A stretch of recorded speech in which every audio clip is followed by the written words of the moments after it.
The world of Celtic folklore is a place of shadows and whispers, where creatures of unspeakable terror roam the dark corners of the earth. Imagine a time long ago, when the veil between the living and the dead was thin, and when the world itself seemed to breathe with secrets waiting to be uncovered. There are tales that have survived for centuries, stories passed down through the ages, through the wind and the trees, through the firelight and the murmur of ancient voices. These tales speak of creatures that dwell in the deepest forests, beneath the rolling mist of the lochs, or on the edges of the wildest cliffs, creatures that embody the very fears of the Celts themselves. Yet, it's not the familiar beasts of legend that we often think of. No, the fearsome dragons, the towering giants, or the mighty gods of old. Instead, it's the more sinister, more unnerving creatures that we've forgotten, the ones that only come to life in the whisper of a breeze, in the flicker of a shadow. Some of these creatures were believed to be capable of shifting form, taking on the guise of something familiar and safe, before revealing their true, monstrous nature. Others were gods or spirits that held dominion over death, the seasons, or the forces of nature itself. These beings were not always enemies in the traditional sense. They were not out to destroy or conquer, but their mere existence, their presence in the world, was enough to cast a cold shiver down the spine. There is a timeless quality to these creatures, as though their legends had always existed, their terror woven into the very fabric of the world. To the Celts, these beings were not simply imaginary monsters. They were part of the landscape itself, elements of the natural world that could not be reasoned with or tamed. They were reminders of the power and unpredictability of the earth, of forces that could never be fully understood. The Celts lived in constant proximity to nature, and to them, it was not just the beauty of the land that mattered. It was the danger that lurked in every corner. The very trees and hills were believed to be alive with spirits, both kind and malevolent, watching, waiting. The creatures of Celtic folklore embody these dangerous, mysterious aspects of nature, creatures that were not simply physical beings, but representations of the unknown and the uncontrollable. To walk through the Celtic landscape, to stand by a mist-covered loch or beneath an ancient oak, was to be constantly aware that the world was full of unseen eyes, of presences just out of reach. It was a land where the boundary between life and death was not always clear, where the forces of good and evil often tangled together. The Celts believed that the dead did not simply vanish. They lingered, their spirits forever tied to the land.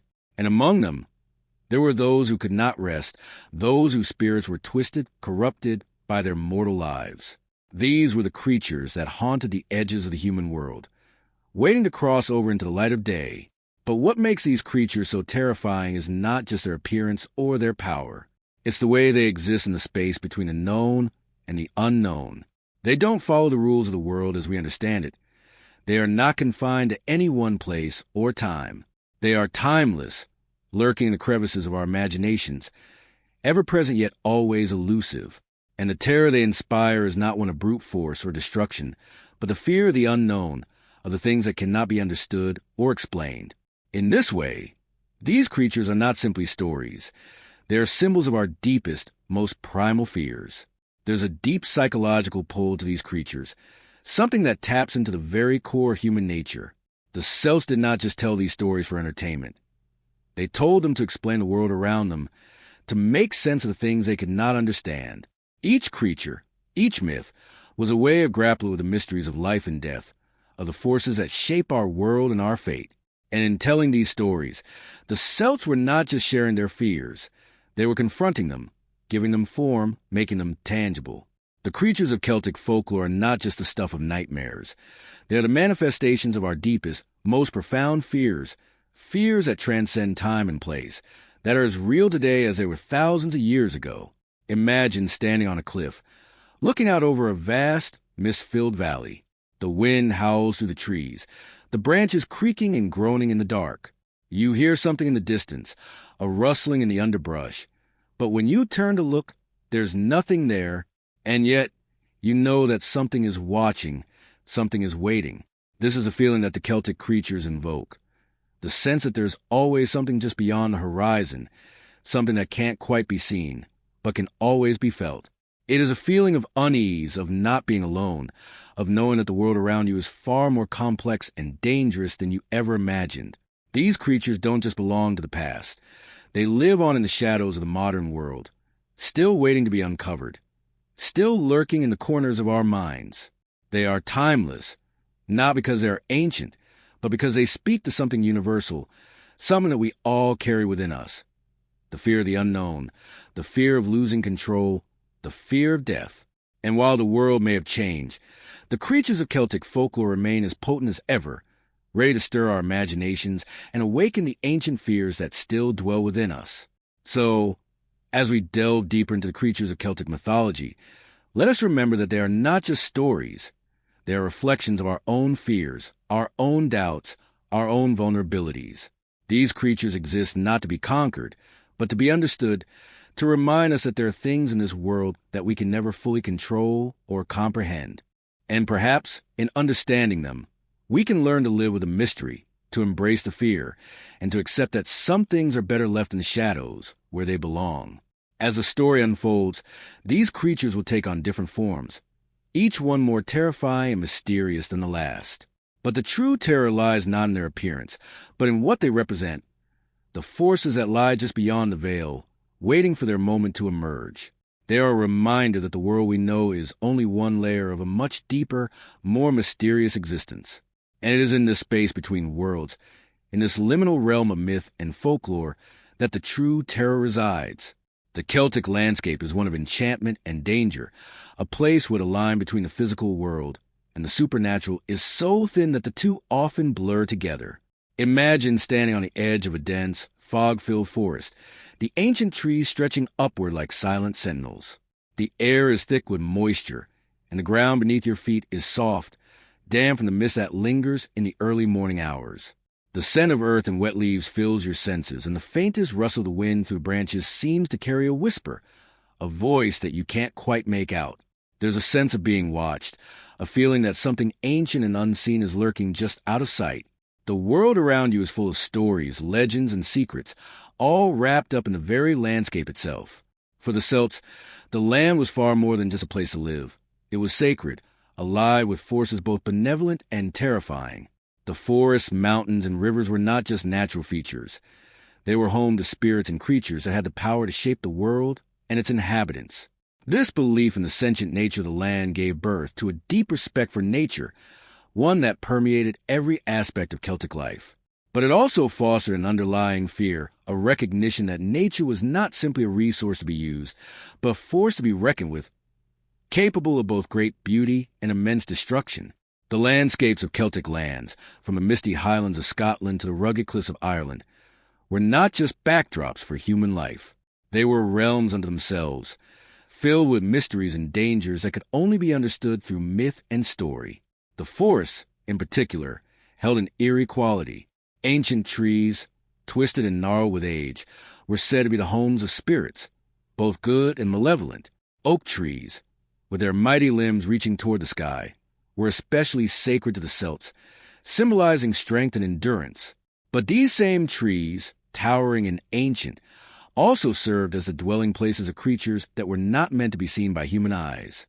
The shadows between the trees were believed to be inhabited by the Fae, beings that were neither entirely good nor entirely evil, but capable of both kindness and cruelty. These fairies, the Sidhi, were thought to possess powers far beyond the understanding of mortals, and their trickery was legendary. To wander too deep into the forest was to risk crossing paths with one of them, and to do so was to invite misfortune or even death. The trees themselves were believed to have eyes, watching those who ventured too far into their realms. The sound of wind in the branches was not just a rustling of leaves. It was a whispering of ancient beings, speaking in a language that was just beyond comprehension. The land was not just a domain of spirits and fae. It was also home to creatures that dwelled in the depth of the rivers, the dark caverns, and the high mountain peaks. The lochs, with their still waters and secret depths, were believed to hold many dangers. The waters were not simply a source of life. They were also a gateway to the other world, the realm of the dead. To step too close to the edge of a loch at night was to risk being drawn into its depths, never to be seen again. The Celtic belief in the supernatural properties of water was deep, and many of their creatures were linked to it.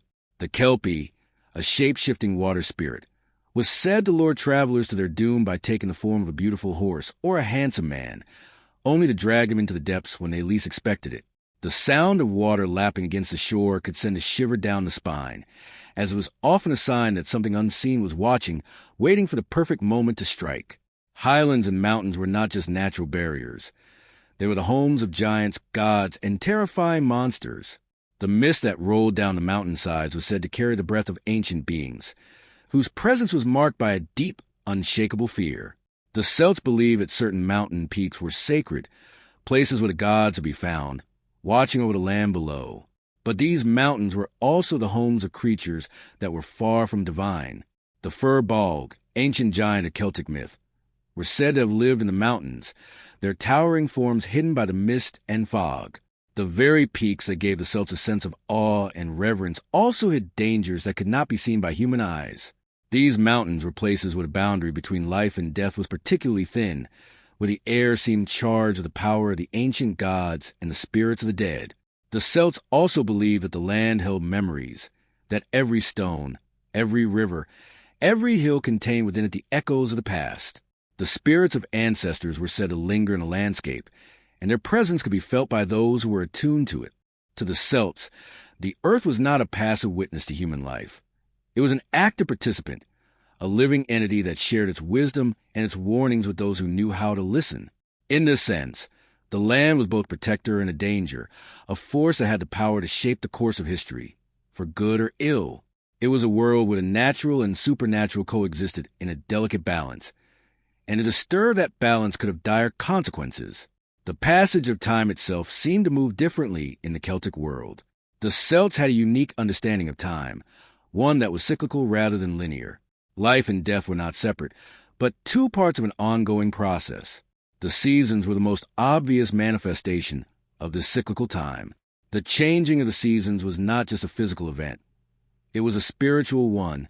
The Celts believed that with each change in the season came a shift in the spiritual realm, a change in the forces that governed the land. The winter, with its long nights and cold winds, was a time when the dead could return to the world of the living. The Cailleach, the winter hag, was said to control the storms and the cold, and her power was most strongly felt during the darkest months of the year. To survive the winter was to endure the cold embrace of death, and the Celts feared that if they failed to honor the land properly, they might not survive to see the warmth of spring. The contrast between light and dark, life and death, was deeply ingrained in the Celtic worldview. The Celts lived in constant awareness of the delicate balance between the two. The landscapes of their world, the forests, rivers, and mountains, were constantly shifting between these states. At dusk, when the sun sank low in the sky, the world became a place of shadows, and that was when the creatures of folklore were said to emerge. The twilight hours were especially dangerous, as the veil between the worlds of the living and the dead grew thinner. It was during these times that the more malevolent creatures of Celtic myth, such as the Slaw or the Dullen, were believed to walk the earth, their chilling presence filling the air with a sense of dread. And it wasn't just the land itself that was mysterious. It was the way the Celts interacted with it. They didn't just live on the land. They were part of it. Their rituals, their festivals, and even their daily lives were intertwined with the cycles of nature. The Celts believed in the power of sacred groves, of stones that held the energy of the earth, and of places where the veil between the worlds could be parted. These sacred spaces were often hidden from view, deep in the forest or up on the mist-covered mountains, places where the gods might be encountered or where the spirits of the dead might return.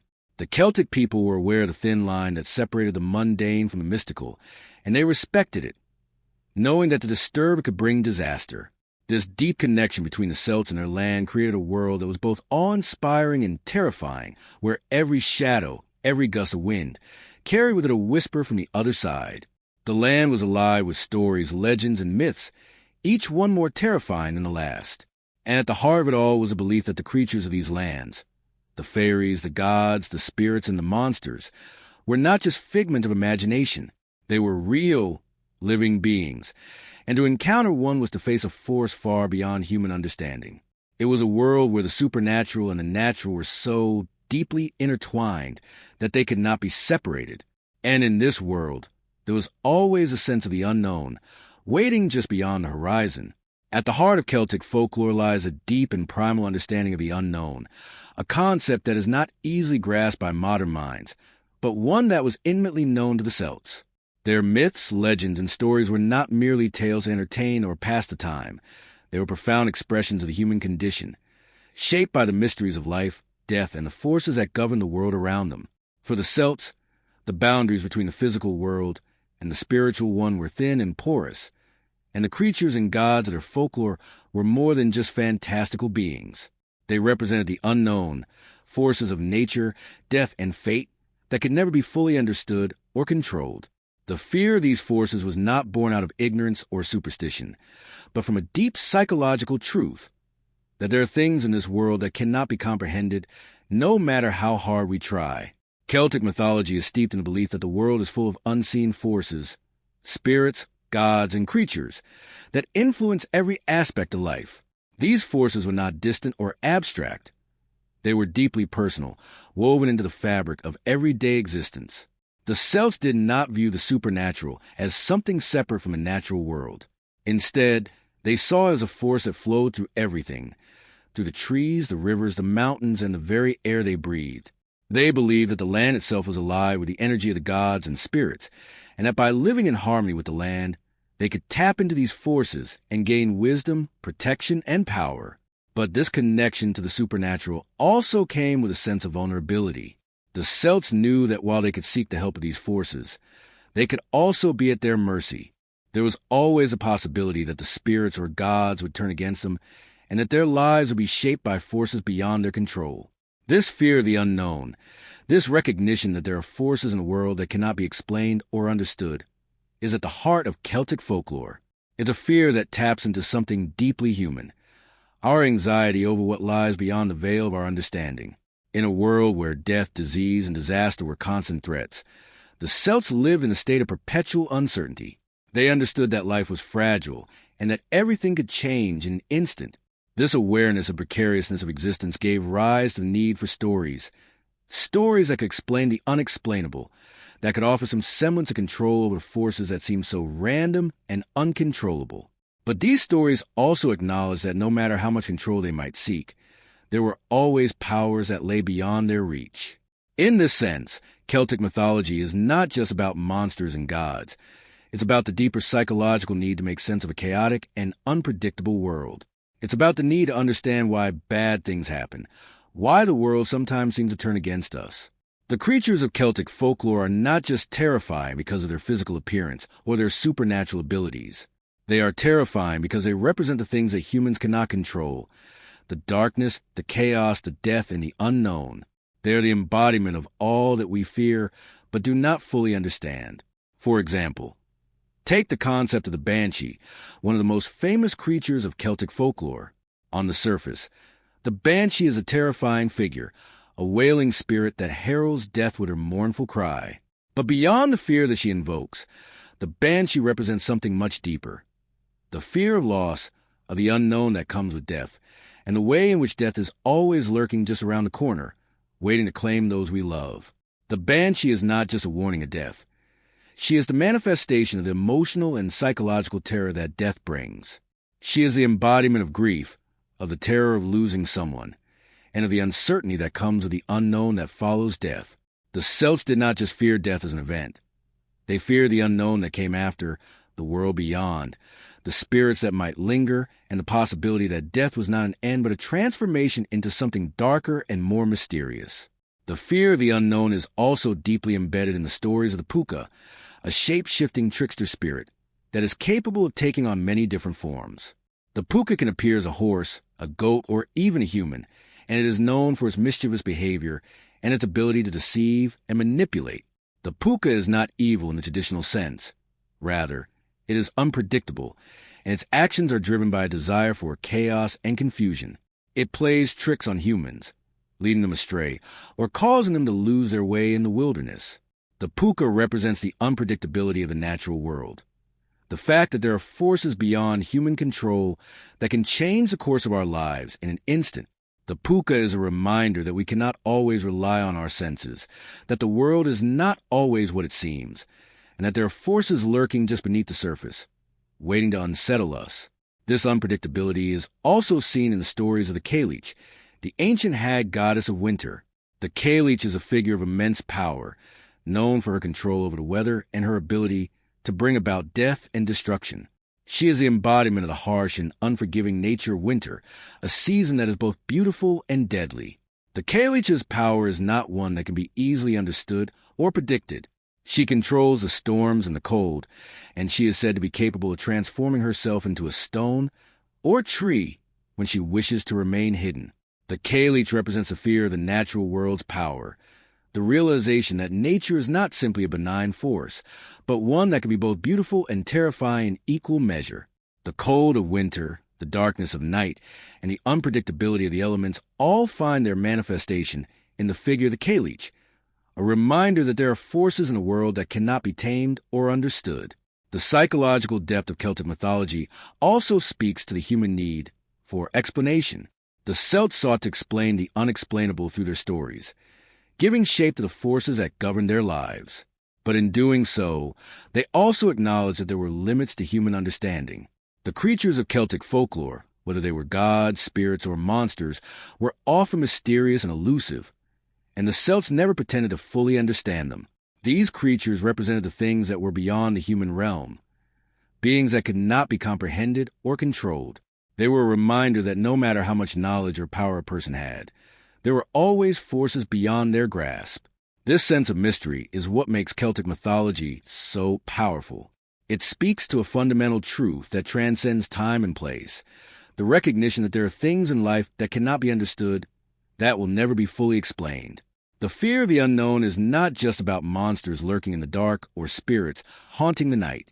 It's about the deep, existential anxiety that comes with the realization that there is always something beyond our control, something we cannot see or understand, but that still affects us.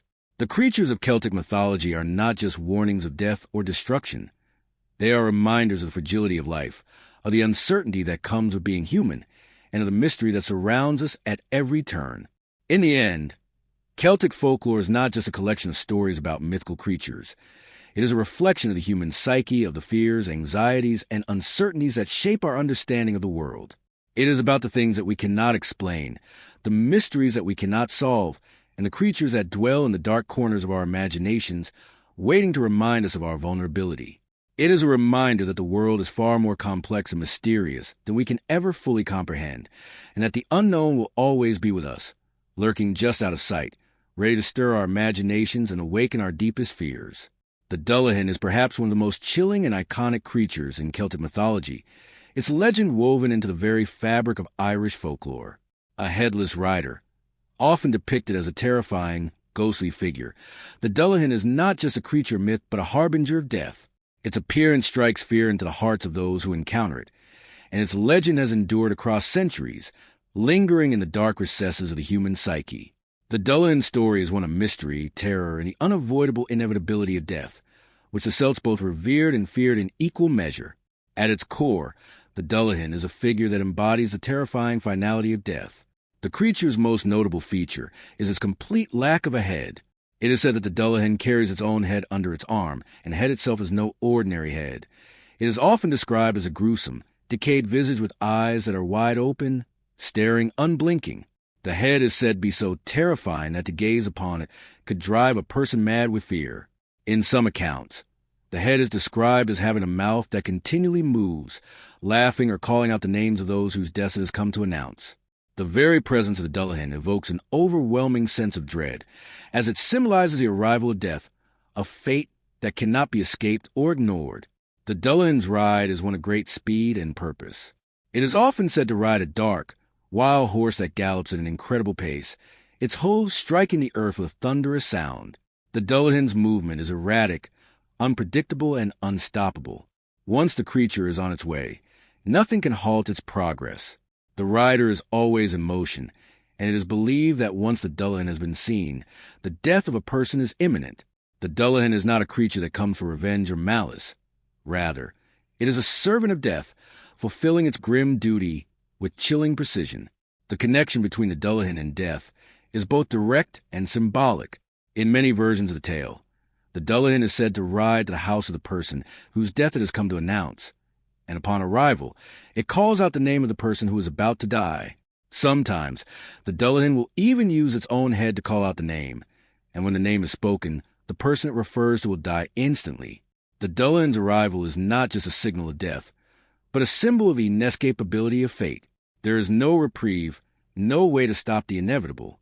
In a way, the Dullahan is an embodiment of fate itself, a force that cannot be changed or avoided. It is a reminder that no matter how hard one tries to outrun death, it will come for everyone in its own time, and there is no way to avoid it. The Dullahan's role as a figure of death is also intertwined with the idea of the afterlife, particularly in Celtic traditions. The Celts believed in a world beyond the physical realm, one that was inhabited by spirits, gods, and creatures that could move between the world of the living and the world of the dead. The Dullahan, as a creature that serves as a messenger of death, occupies a unique position in this worldview. It is not merely a being of destruction. It is a necessary part of the cosmic cycle, bringing an end to one life in order to make way for the next. In this sense, the Dullahan is a figure of balance. Its role in the world of the living is as inevitable and necessary as the forces of nature itself.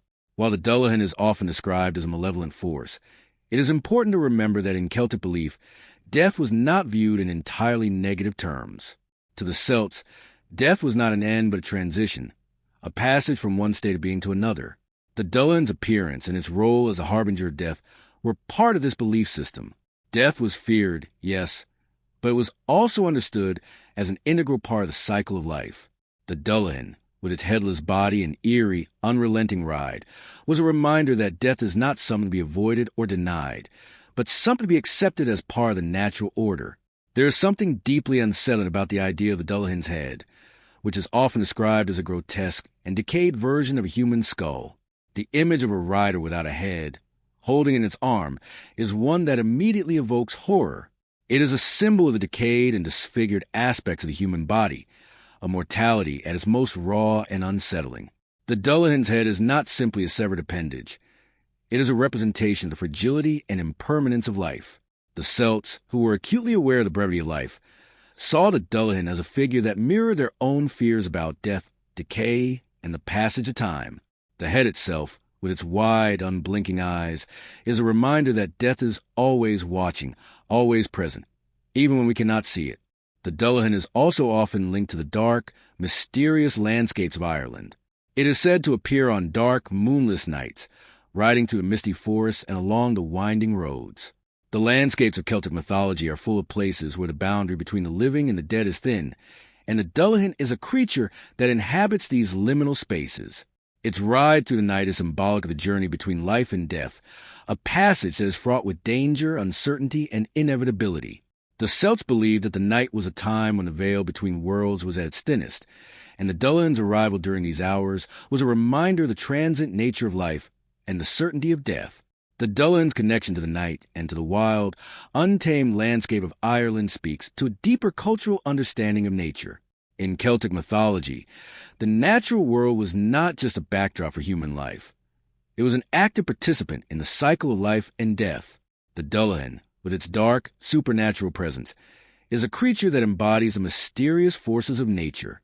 Its ride through the night, through the mist and the fog, is a journey into the unknown, a journey that no one can avoid, no matter how far they run or how hard they try to resist. It is a force of nature that cannot be tamed, a reminder that no matter how much we try to control our environment, we are still subject to the whims of fate. One of the most chilling aspects of the Dullahan's legend is its invincibility. It is said that the creature cannot be stopped once it is on its way, and that it is impervious to all forms of attack. The Dullahan is not just a terrifying figure because of its appearance or its association with death. It is terrifying because it is unstoppable. Once it has set its sights on its victim, there is no way to prevent it from fulfilling its grim task. This sense of helplessness in the face of an unstoppable force is what gives the Dullahan its true power. It is a reminder that, no matter how much we may want to fight against it, death will come for us all in its own time, and there is nothing we can do to change that. The Dullahan's legacy has endured for centuries, and its presence in modern culture can still be felt today. Its image has inspired countless works of fiction, from literature to film, where it continues to evoke fear and fascination. But even as the Dullahan remains a part of popular culture, its original meaning and purpose within Celtic mythology should not be overlooked. The Dullahan is not just a monster or a ghostly figure. It is a symbol of the forces beyond our control, the inevitability of death, and mysterious, unpredictable nature of fate. To understand a Dullahan is to understand the Celtic worldview, a worldview that acknowledges the inescapable realities of life and death, and the delicate balance that exists between the two. In the misty hills of the Celtic world, the shadows are not just empty spaces. They are filled with stories, some terrifying, some mysterious, and others simply strange. Among these tales, one of the most unsettling is that of the Kelpie, a shape-shifting water spirit that has haunted the lochs and rivers of Scotland and Ireland for centuries. Often described as a beautiful horse, the Kelpie is a creature of both seduction and danger. With the ability to transform into a human, or any number of other forms, the Kelpie is a master of deception. But beneath its captivating exterior lies a creature with an insatiable thirst for destruction, a being whose very nature is tied to water and the dark forces that lurk beneath its surface. To the Celts, water was not merely a life-giving force. It was a place of mystery, danger, and power. Rivers, lochs, and lakes were seen as gateways to the other world, a place where the living and the dead could intersect. The Kelpie embodies this understanding, representing the dangerous allure of water and the otherworldly creatures that could dwell within it. The creature's true nature, hidden beneath the guise of a friendly horse or a handsome man, reflects the ancient Celtic belief that appearances can be deceiving. What appears beautiful and inviting on the surface may conceal something far darker beneath. The most famous form of the Kelpie is that of a horse, and this is the shape it often assumes when luring its victims. In this form, the Kelpie is said to appear as a stunningly beautiful, pure white or black horse, standing near the edge of a loch or river, its sleek coat glistening in the sun. The horse is always alone, and its calm demeanor makes it seem harmless, even inviting. But there is something about it, a strange aura, a pull, that draws people closer, compelling them to approach. The Celts believed that the Kelpie's beauty was its greatest weapon, a way to beguile those who were unaware of the creature's true nature. For the unsuspecting traveler, the sight of the horse was both mesmerizing and irresistible, a vision that promised adventure, beauty, and freedom. But the Kelpie's true intent was far from innocent. Once a person, often a traveler or a lone wanderer, approached the horse, they would feel an overwhelming urge to climb onto its back. And as soon as they did, the Kelpie would rear up, plunging into the depths of the water with incredible speed. The victim would be dragged beneath the surface, never to be seen again. It was said that the Kelpie's power over its victims was so great that they were unable to break free, even if they realized the danger too late. The creature's grip was inescapable, and its strength was unimaginable.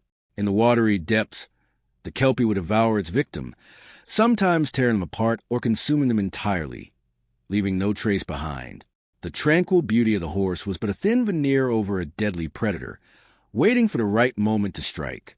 While the horse form is the most well-known manifestation of the Kelpie, the creature is far more complex. The Kelpie has the ability to shapeshift into any number of other forms, each designed to lure its victims in different ways.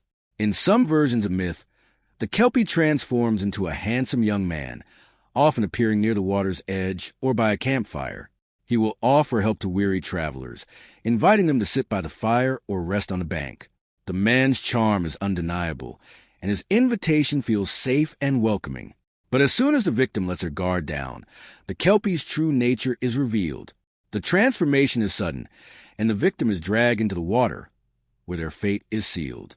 The shape-shifting ability of the Kelpie speaks to the Celtic understanding of the world as a place where nothing is ever truly as it seems. The boundaries between the physical and the spiritual were fluid in Celtic beliefs, and this permeability between worlds allowed for the existence of creatures like the Kelpie, who could traverse these boundaries with ease. The ability to change form was not just a trick. It was a representation of the Celtic belief in the malleability of reality itself, where the supernatural could infiltrate the everyday world without warning. The Kelpie's ability to shift between forms was a reminder that things were not always as they appeared. It spoke to the idea that the world was full of hidden dangers, and that even the most innocuous things, a beautiful horse or a charming man, could conceal something deadly. In some stories, the Kelpie is described as a more malevolent force, driven purely by a desire to cause suffering. It is said that the creature has an insatiable hunger for human flesh, and that it preys on anyone who comes too close to the water. In these versions of the tale, the Kelpie is a symbol of the darker aspect of nature, its power to overwhelm and destroy those who venture too far into its domain. The water, a source of life, is also a source of death, and the Kelpie is the manifestation of this duality. The water that sustains life can also take it away, and the Kelpie is a reminder that nature's power is not always benevolent. Yet, there are also versions of the Kelpie story where the creature is not solely evil. In some interpretations, the Kelpie is seen as a guardian of the water, a creature that enforces the rules of the natural world. It is a protector of the waters, keeping them clean and safe from those who would abuse or disrespect them. In these stories, the Kelpie does not necessarily seek to harm people, but instead punishes those who trespass against the natural order. It is a figure that enforces balance, ensuring that no one is allowed to take more than they are entitled to. This interpretation of the Kelpie reflects the Celtic belief in the importance of balance in nature and the idea that every creature and force has a purpose. The Kelpie, as a force of nature, embodies this principle, acting as both a destructive and protective force depending on the circumstances. The Kelpie's connection to water also links it to the realm of the otherworld, which was an important concept in Celtic spirituality. The otherworld, a place where the spirits of the dead resided, was not distant or unreachable. It was all around, a realm that overlapped with the human world. The water, with its mysterious depths, was seen as a gateway to this world, a place where the veil between life and death was particularly thin. The Kelpie's predatory nature, its ability to drag victims into the depths, speaks to this connection to the otherworld. In Celtic belief, the boundary between the living and the dead was never rigid. It was fluid and ever-changing. The Kelpie, as a creature that could lure souls into the water, was seen as a guide or messenger to the otherworld. Its actions were not just random acts of violence. They were part of a larger cosmic order, where the transition between life and death was mediated by beings like the Kelpie. The Kelpie's presence in Celtic folklore is also a reflection of the fear and fascination that the Celts held for water and the unknown. Water, while essential to life, also had the power to drown, to pull under, to erase. It was a force that could heal, but also destroy. The Kelpie embodies this paradox, serving as both a symbol of the beauty and danger of nature. Its ability to transform, to assume different shapes, reflects the ever-changing, unpredictable nature of water itself. Just as a river or a loch can appear calm and inviting on the surface, but conceal hidden currents beneath, the Kelpie can seem harmless and alluring, only to reveal its true nature when it is too late. The lesson of the Kelpie is clear. Nature cannot be tamed, and it is a force that demands respect. Despite the Kelpie's fearsome nature, it remained a powerful and enduring figure in Celtic myth.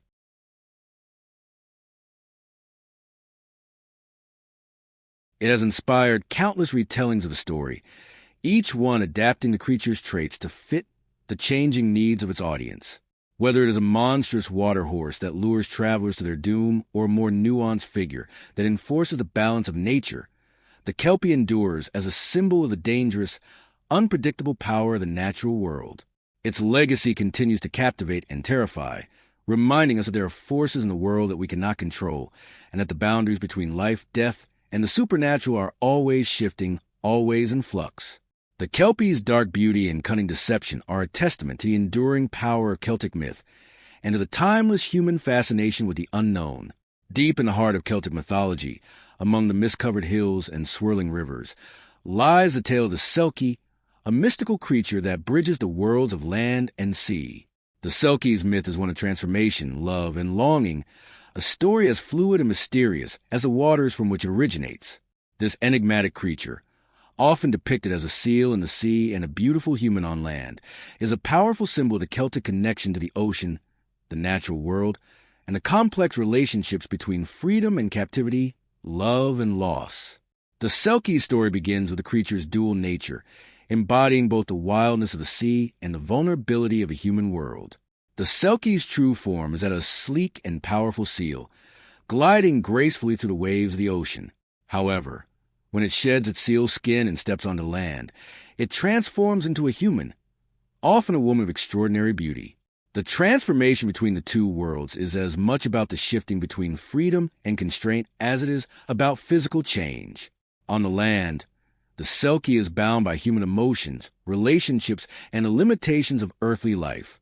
In the sea, it is free, unbound by the complexities of human existence, able to swim and dive into the vast, unexplored depths of the ocean. The Selkie embodies this tension between freedom and captivity, and it is this pull that gives its legend such emotional power.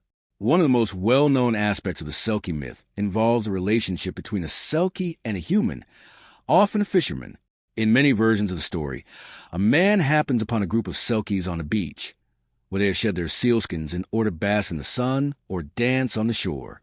The man, captivated by the beauty of these creatures, steals one of their skins, preventing the Selkie from returning to the sea. In its human form, the Selkie is often depicted as a woman who is beautiful, ethereal, and full of longing. She may be lost, confused, or desperate to return to the sea, but bound to a man who has stolen her seal skin. The man often persuades her to stay, and they form a bond, sometimes even falling in love. However, as with many myths, this connection is not without its complications. The Selkie may come to love the man in return, but the pull of the sea remains strong, an unshakable call that no human relationship can fully satisfy. The Selkie's longing for the sea, for its freedom, is a constant undercurrent in the story. In some versions of myth, the Selkie will bear children with the man, creating a family and a life on land. But the bond is always fragile, always susceptible to the tide that calls her back to the ocean. The theme of longing for freedom and the complexity of love is central to the Selkie myth. The Selkie is not a mere victim or a passive figure in these stories. While she may feel trapped on land, she is also a powerful, independent creature, capable of escaping back into the sea whenever she can reclaim her sealskin. Her longing for the ocean is not just about a desire for physical freedom, but a deeper yearning for her true self, for the part of her that exists outside the constraints of human relationships and the land-bound world. The tension between the Selkie's earthly love and her need for freedom is most poignantly expressed in the moments when she regains her sealskin. In some versions of the myth, after years of living with the man and their children, the Selkie finds her sealskin once again, often hidden away by the man in an attempt to keep her from returning to the sea. When she recovers it, the pull of the ocean becomes too powerful to resist, and she must leave, returning to the sea and leaving her family behind. The heartache of this departure is felt by both the Selkie and the human she has come to love. The Selkie's decision to leave is not one of betrayal but a necessity. It is a fulfillment of her true nature, the realization that she cannot remain on land forever, that she is not fully human, but a creature of the sea, and that she cannot deny that part of herself. The man, left heartbroken and alone, is often left to mourn the loss of the woman he loved, but who was never truly his to keep. The myth of the Selkie speaks to the human experience of longing for something unattainable, of desiring freedom while being bound by the weight of responsibility and love. It also touches on the theme of transformation, both physical and emotional. The Selkie's ability to shift between seal and human is a reminder that we, too, are constantly shifting between different states of being. Just as the Selkie is not entirely one or the other, neither are we fully one thing or another. The Selkie symbolizes the fluidity of existence, the ways in which we navigate the boundaries between different worlds, whether it be the natural and the human, the land and the sea, or the physical and the spiritual.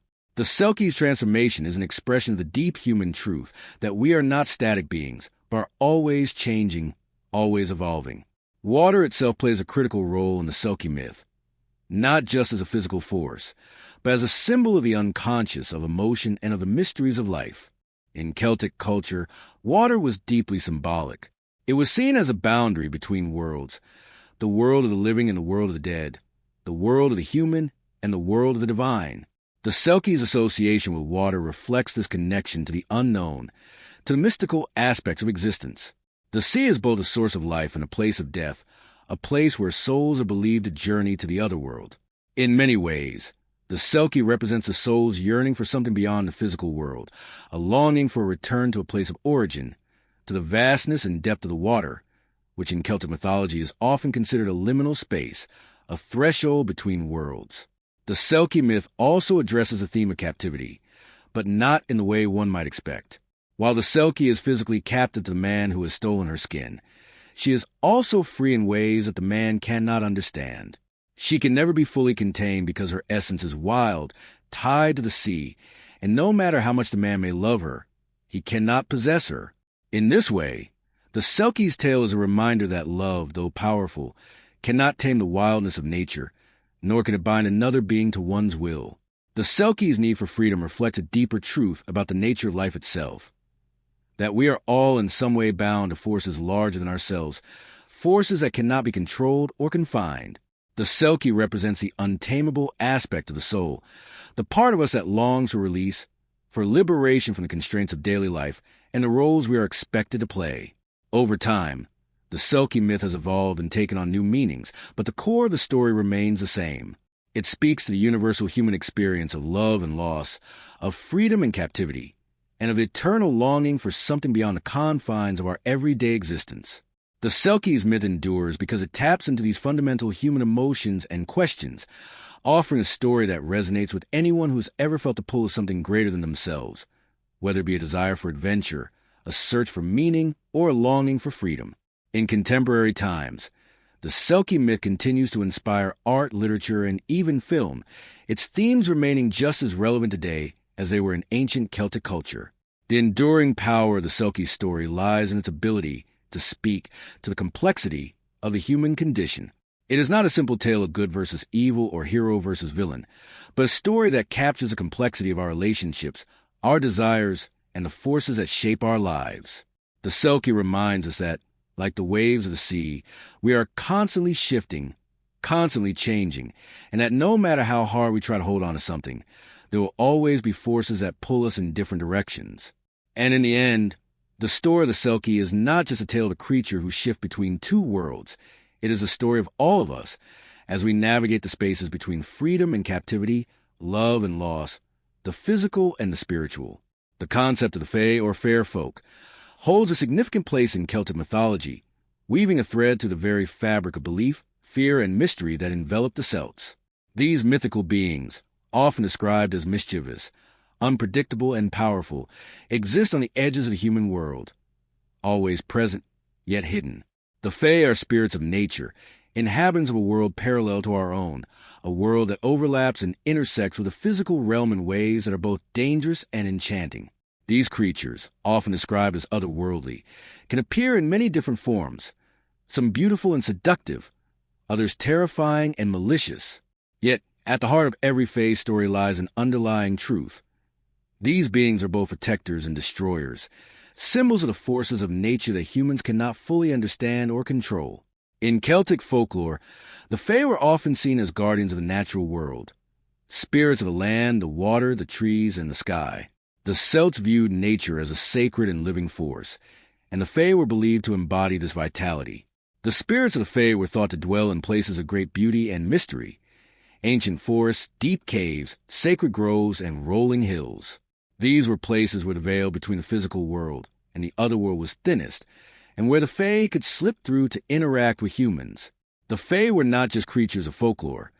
They were beings that represented the untamed and unpredictable forces of nature itself.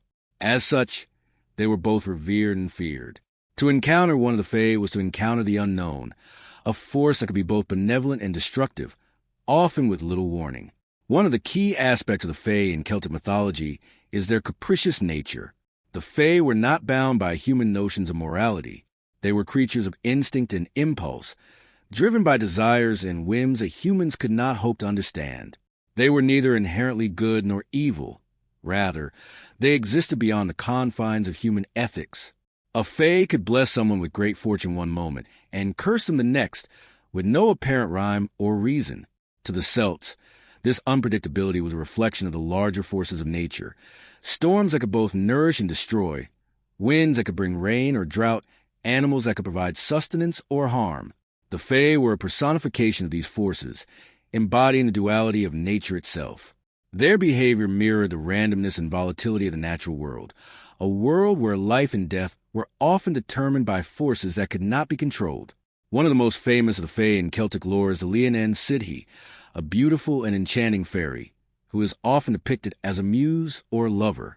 The Sidhe's allure is irresistible, and she is said to inspire artists, poets, and musicians to create works of great beauty. However, This inspiration comes at a cost. The Leonin city is believed to drain the life force of those she touches, feeding off their energy and vitality. The price of her gifts is the slow and inevitable decline of the artist. While they are filled with inspiration, they are also slowly consumed by the Fae's power. The Leonin city represents the dangerous allure of beauty and inspiration.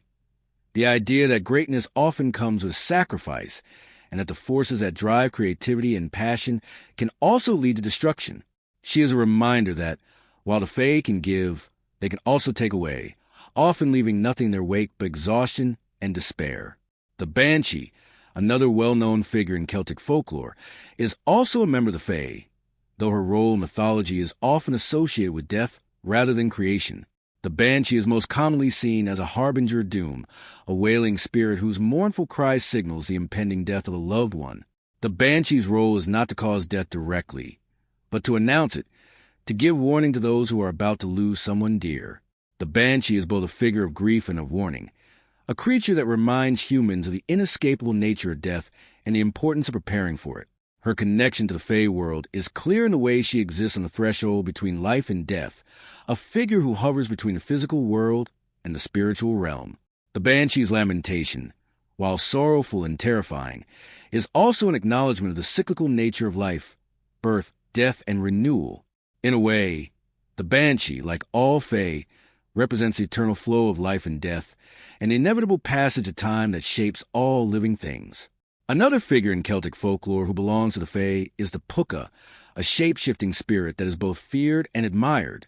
The Puka can take on many different forms, including that of a horse, goat, or dog, and is often described as mischievous and unpredictable.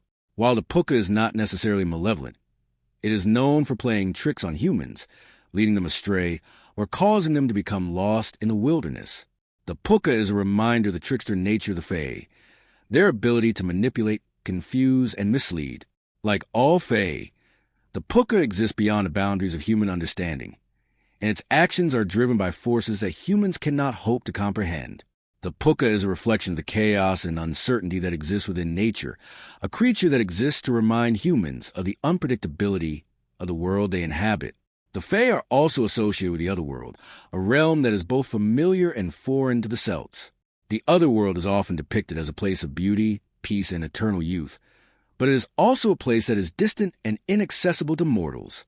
The Fae are believed to dwell in this realm, and their actions in the human world are often tied to their role as intermediaries between the living and the dead, or between the physical and the spiritual.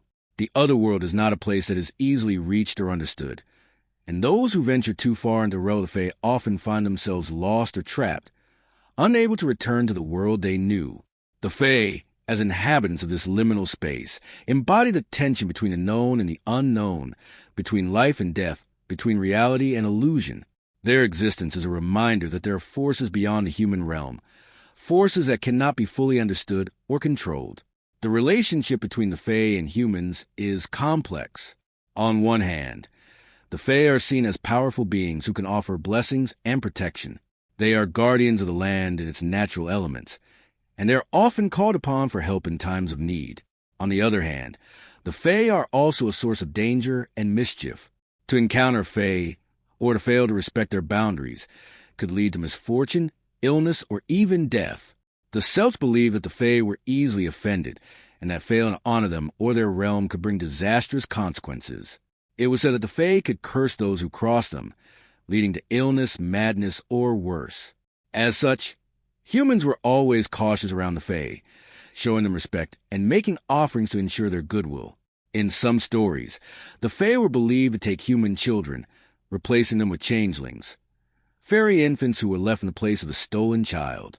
These changelings were often described as sickly or deformed, and their presence in the human world was considered a sign that the Fae had interfered with the natural order.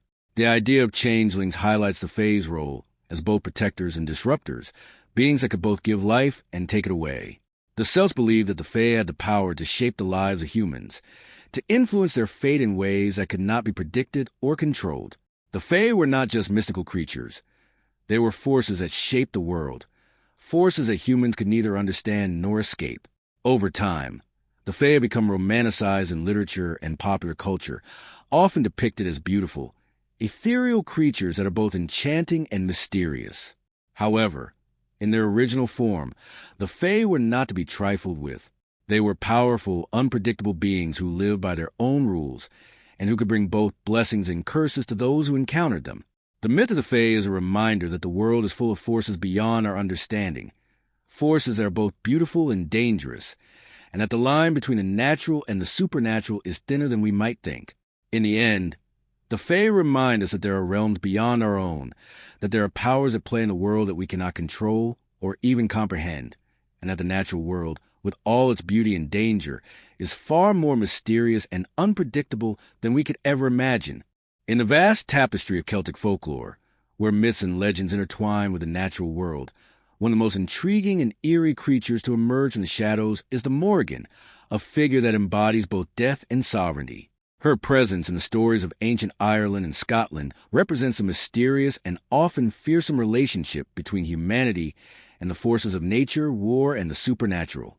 The Morrigan is a multifaceted deity, sometimes depicted as a single goddess, sometimes as a trio of sisters, and always as a powerful, enigmatic figure who commands both respect and fear. The Morrigan's name itself carries significant weight, derived from the old Irish words mor, meaning great, and riggin, meaning queen. The Morrigan's title translates to Great Queen or Queen of Phantoms, a fitting title for a being who governs over battlefields, fate, and the souls of the dead. Her role in Celtic mythology is not confined to a single domain, but extends across various aspects of existence, from war and destruction to protection and prophecy.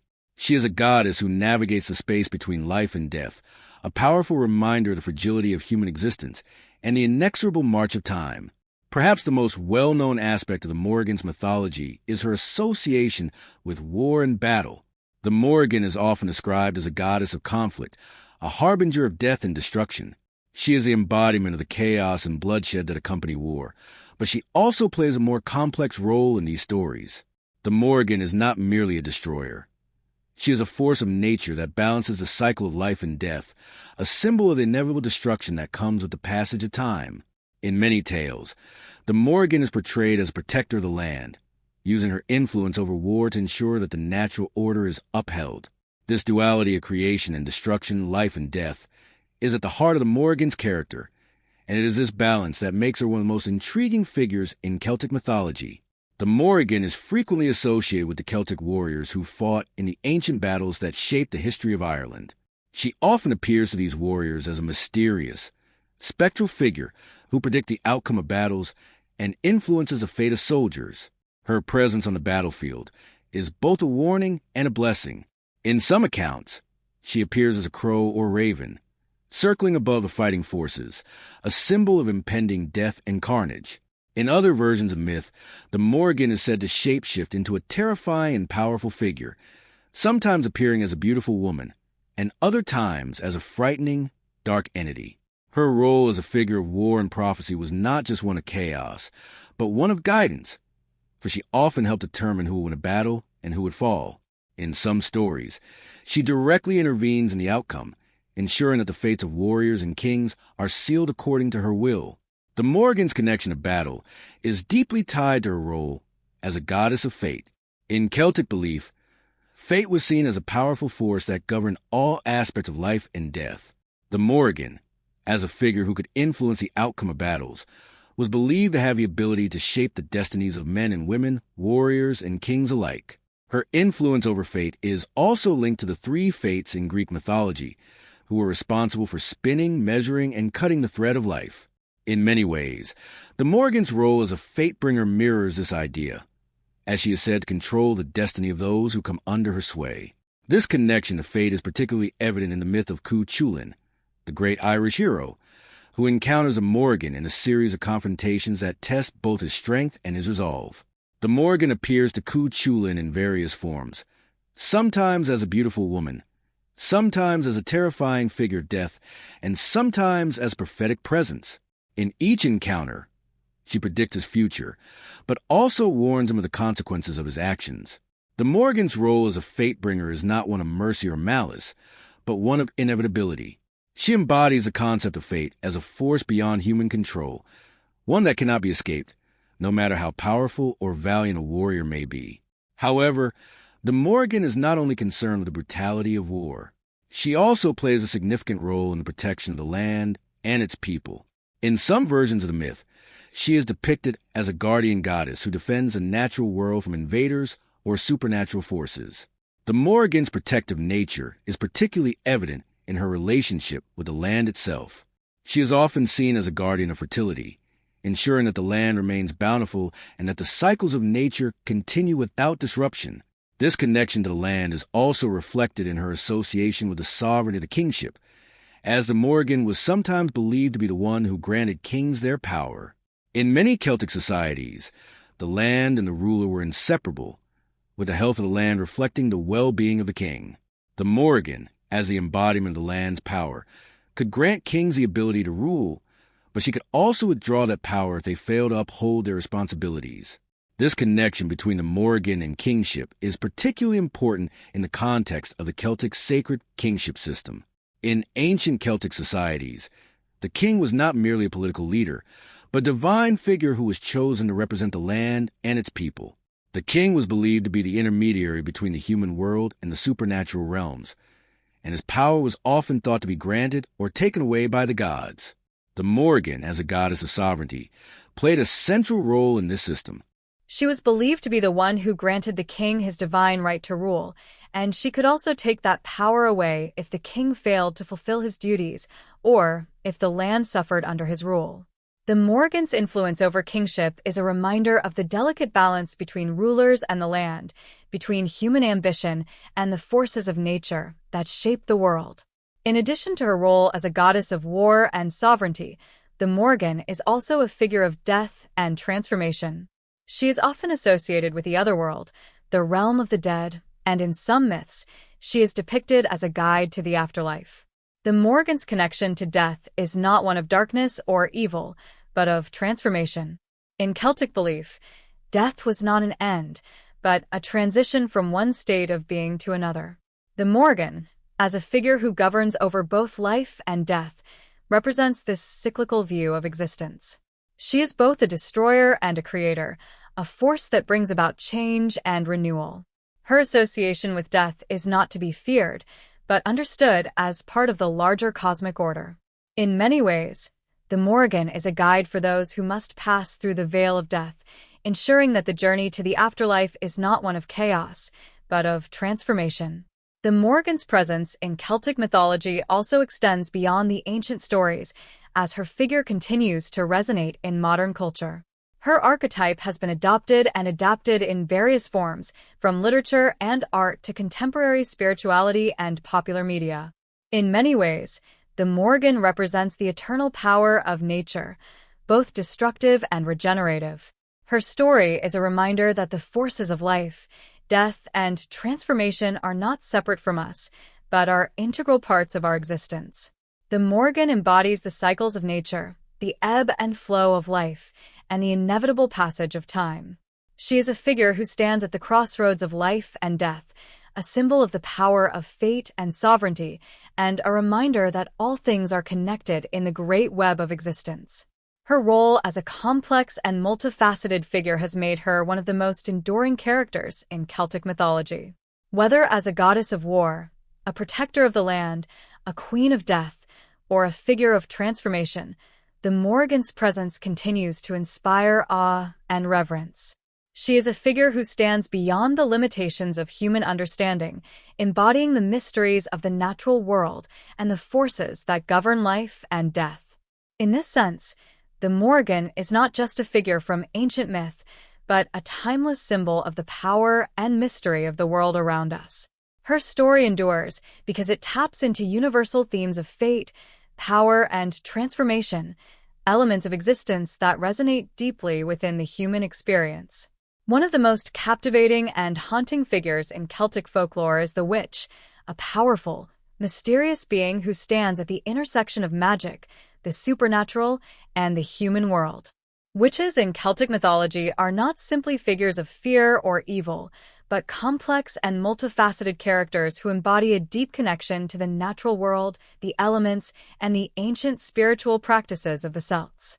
These women, and occasionally men, were believed to possess knowledge of powerful spells, the ability to commune with the spirits, and an understanding of nature's rhythms and secrets that gave them control over life and death, health and illness, and even the forces of fate itself.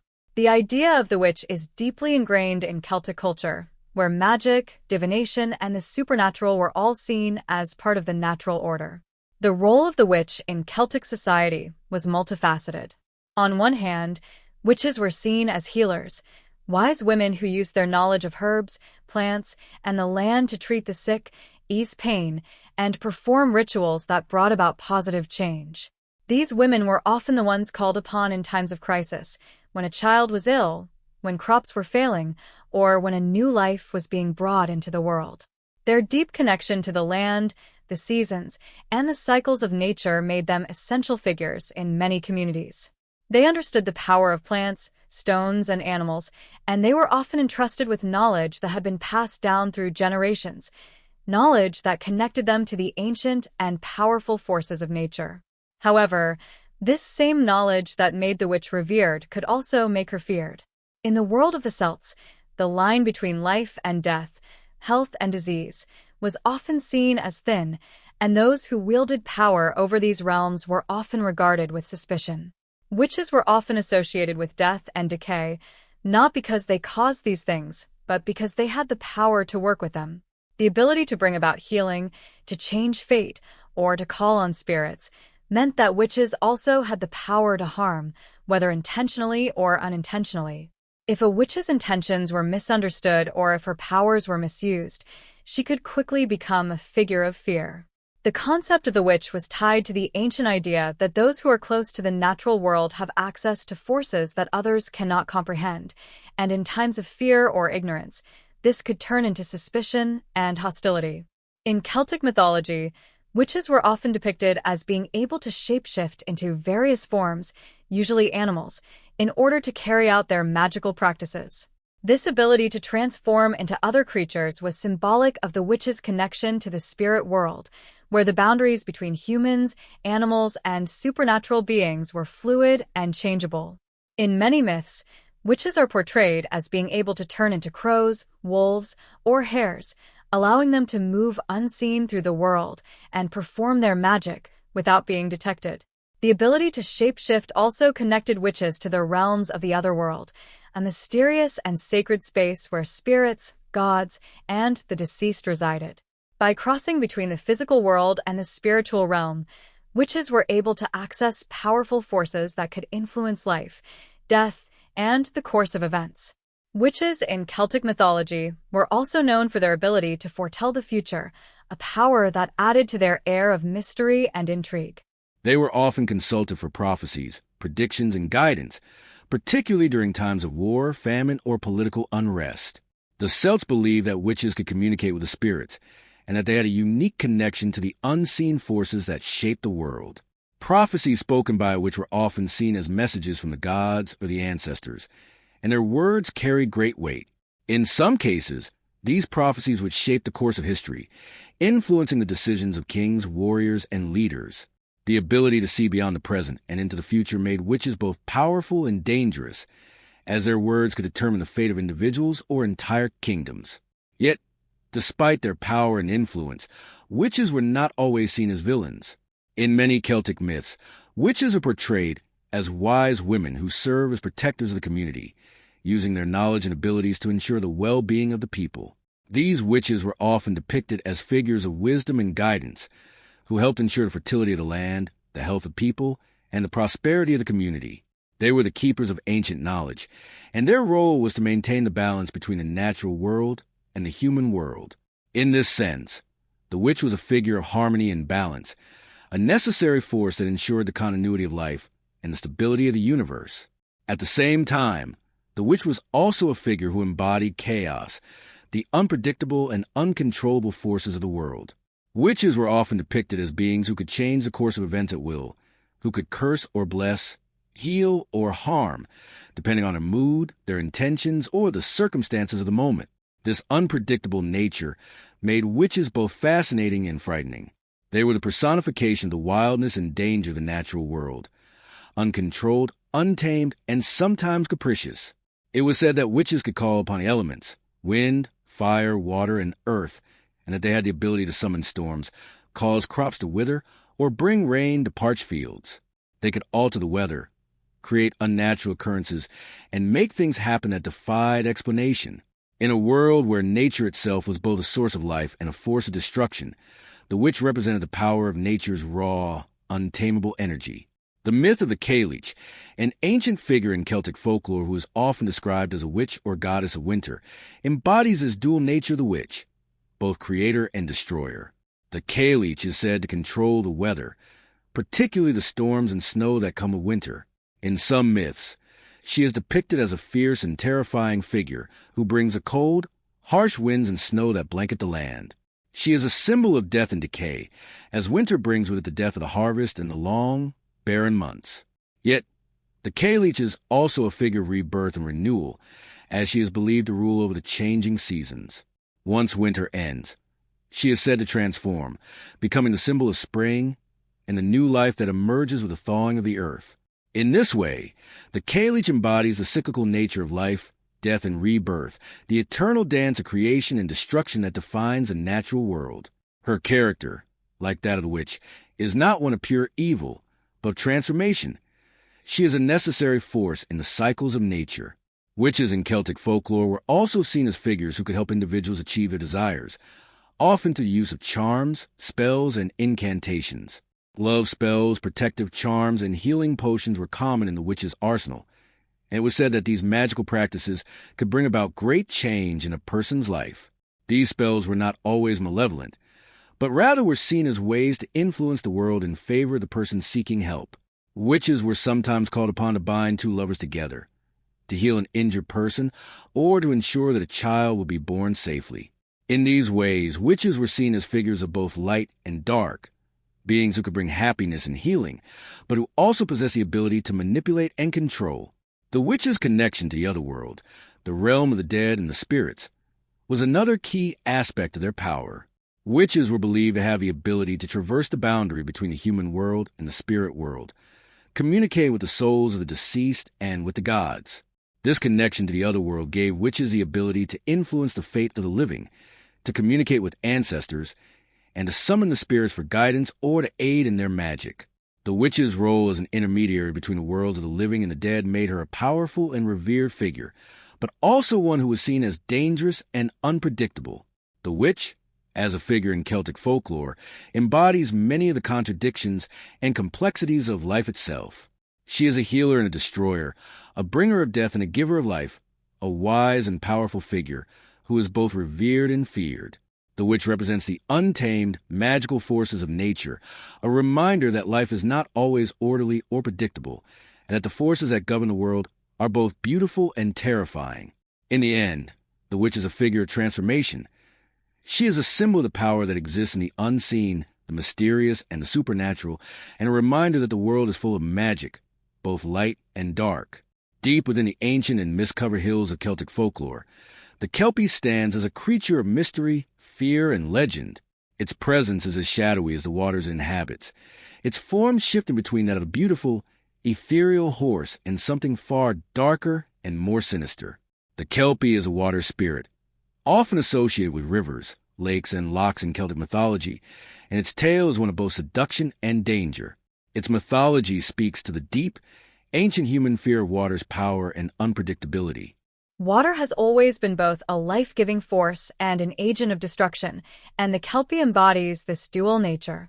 Its beauty is captivating, but behind its allure lies a creature capable of dragging unsuspecting victims into the depths of the waters, never to be seen again.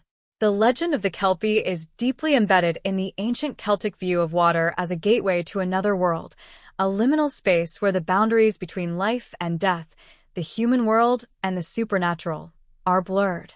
The Celts believed that water was a potent force, one that could cleanse, heal, and renew, but also one that could swallow entire worlds, consuming everything in its path.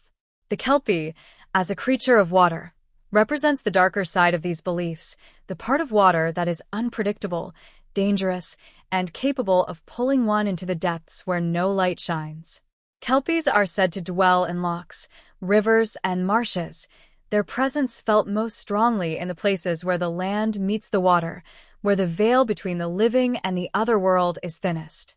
The appearance of the Kelpie varies depending on the telling of the tale, but one of the most common descriptions is that of a beautiful, sleek horse with a glossy black coat, its mane flowing like liquid darkness. The Kelpie's beauty is often its most deadly feature, for it is this allure that entices its victims. The creature is said to appear near bodies of water, often emerging from the depths or rising from the mist that hangs over the surface of a loch. Its striking appearance, combined with the solitude and serenity of the water's edge, creates a perfect environment for the Kelpie to weave its trap.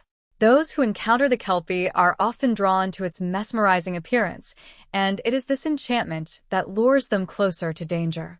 The most chilling aspect of the Kelpie's nature is its ability to shift its form, particularly when it comes to its interactions with humans. The Kelpie is most commonly described as a horse, but in some versions of the myth, it can transform into a beautiful woman or a more frightening, monstrous creature. In these tales, the Kelpie often takes on the form of a human maiden, drawing men to the water's edge where they are eventually dragged under, never to be seen again. This shape-shifting ability allows the Kelpie to adapt to the needs of its hunt, making it a creature of incredible cunning and deceptive beauty. Whether as a horse or a woman, the Kelpie's ultimate goal remains the same: to lure its prey into the water, where they will be swallowed by the depths. One of the most common stories surrounding the Kelpie is that of its interaction with unsuspecting travelers, particularly lone riders or wanderers who happen upon the water's edge. The Kelpie, in its horse form, is said to invite these travelers to mount its back, offering itself as a ride. The horse is often portrayed as docile and tame, tempting those who pass by to climb onto its back.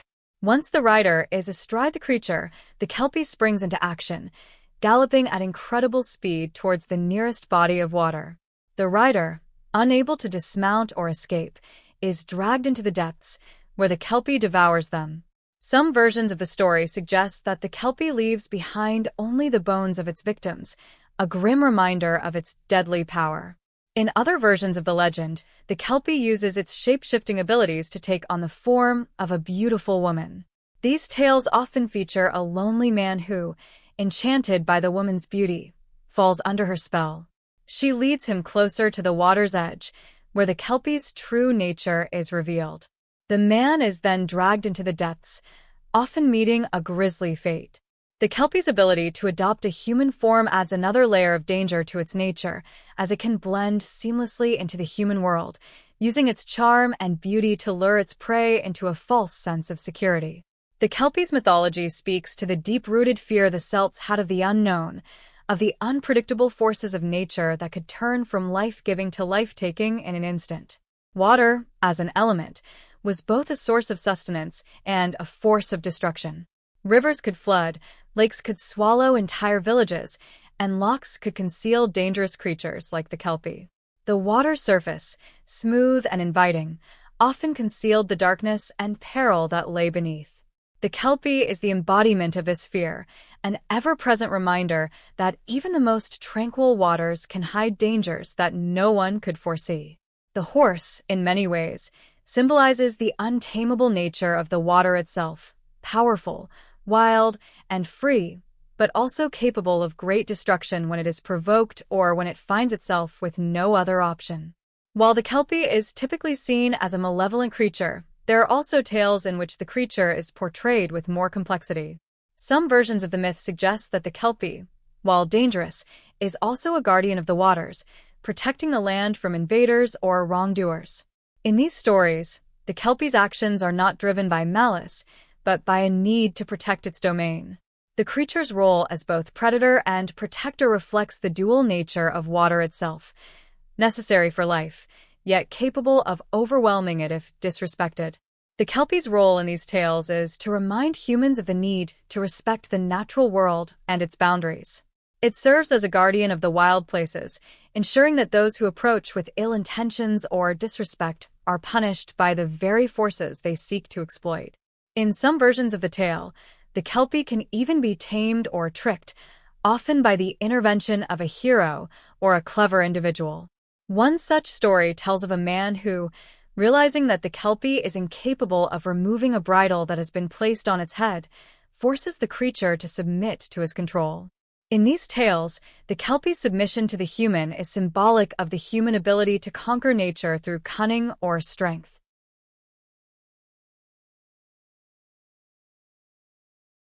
However, even in these stories, the Kelpie is not easily tamed or defeated. Its power is always present, lurking just beneath the surface, and any victory over the creature is temporary at best. The Kelpie's ultimate nature remains untamable, as wild and unpredictable as the waters it inhabits. The Kelpie's place in Celtic folklore is also tied to the ancient belief in the otherworld, the realm of spirits, gods, and the dead. Water was often seen as a boundary between the living world and the otherworld, and creatures like the Kelpie were believed to exist in the space between the two realms. The Kelpie, as a water spirit, straddles the line between the human world and the supernatural, its presence signaling the thinness of the veil between life and death. The creature's power to pull its victims into the water and drag them into the depths reflects the ancient belief that water was a portal to the realm of the dead. In this sense, the Kelpie is not merely a creature of fear and malice, but a guardian of the threshold between life and death, a reminder that the forces of nature are often beyond human control and that there are boundaries that should not be crossed. Over time, the legend of the Kelpie has evolved and found its way into various forms of popular culture, from literature to films, where it is often portrayed as a terrifying creature that lurks in the shadows, waiting to claim its next victim. However, at its core, the myth of the Kelpie remains a powerful symbol of the dangers and mysteries of the natural world, particularly the untamed forces of water. The Kelpie's beauty, its deceptiveness, and its ability to shift between forms reflect the fluidity and unpredictability of water itself. Just as water can nourish and sustain life, so too can it drown and destroy, pulling everything into its depths without mercy. The legend of the Kelpie remains a haunting and cautionary tale, reminding us of the power of nature, the allure of the unknown, and the dangers that lie just beneath the surface of the world we think we know. In many ways, the Kelpie represents the fears and wonders that have shaped human understanding of the natural world for centuries, a reminder that, no matter how much we may seek to control or tame the world around us, there are forces beyond our understanding that cannot be tamed or predicted. The Kelpie continues to be a figure of fascination and fear, standing as a testament to the deep, enduring connection between humans and the untamable forces of nature. The legend of the Banshee stands as one of the most chilling and mournful elements in Celtic folklore, a figure whose wail has echoed through the misty hills of Ireland, Scotland, and beyond for centuries. While the Banshee is often associated with death, her presence in mythology carries layers of meaning that stretch far beyond mere terror. She is not simply a harbinger of doom, but also a complex figure tied to the ancestral traditions of the Celts, embodying both grief and forewarning in her eerie, haunting cry. In her essence, the Banshee represents the unseen forces of fate, the thin boundary between the living and the dead, and the ancient belief that the spirits of the past are never far from the present. At the heart of the Banshee's myth is the belief in the otherworld, the realm of spirits that was central to Celtic cosmology. To the Celts, life and death were not seen as a stark division, but as part of a continuous cycle. Death was not an end, but a transition to another realm, where spirits continued to exist, sometimes interacting with the living world. The Banshee, as a figure who straddles these two worlds, is both a messenger and a guide. She is believed to be a spirit who heralds the death of a family member, typically someone of noble or royal blood, by wailing or crying loudly in the night. Her appearance, or more accurately, her cry, signals the imminent passing of someone in the household, a ritual of grief and warning. The Banshee's cry is often described as high-pitched, sorrowful, and blood-curdling. It is said that her wail can be heard from a great distance, rising and falling in a mournful melody that echoes the deep sorrow and inevitability of death. The sound of her lament is unmistakable, and once heard, it is understood as an omen that no one can escape. But the Banshee's cry is not just a sound of fear. It is also a symbol of mourning, a lament for the dead and the living alike. While her presence brings sadness and dread, it also provides an opportunity for reflection, for remembering the departed and honoring their spirits. The banshee's role as a forebearer of death is part of her symbolic connection to the fates in Greek mythology, those who control the destiny of humans. The banshee does not dictate who dies, but serves as a messenger of the inevitable, a reminder that death is part of the natural order. Her cry is not an act of malice, but a reflection of the Celtic belief that death, like birth, is part of the eternal flow of life. The banshee's role, therefore, is one of compassion and respect for the souls who must pass through the veil. She guides the spirit of the deceased to the otherworld, ensuring that the transition is made with honor and that the living are reminded of the fragility of their own existence. The banshee is often depicted as a woman with a striking and sometimes terrifying appearance, though her form is not always consistent in the various myths.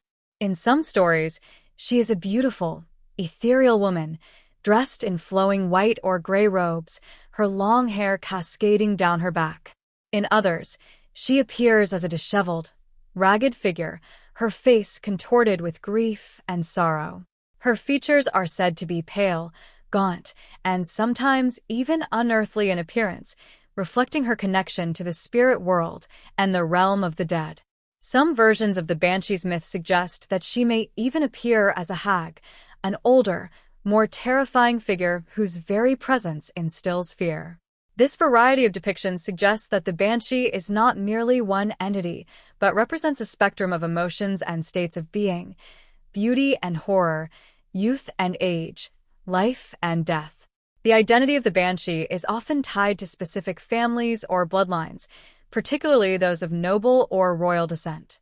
In Celtic mythology, the belief was that each family had its own banshee, a spirit who was bound to the bloodline and would appear to mourn the passing of any member of the family.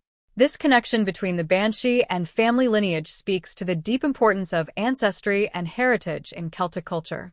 The Celts believed that the past, present, and future were all intertwined, and that the spirits of one's ancestors were ever present, offering guidance, protection, and, in the case of the banshee, a reminder of the inevitability of death. The banshee's role as an omen is significant in that it reflects the Celtic belief in the thin veil between the living and the dead. In Celtic culture, the boundary between the two realms was not always rigid.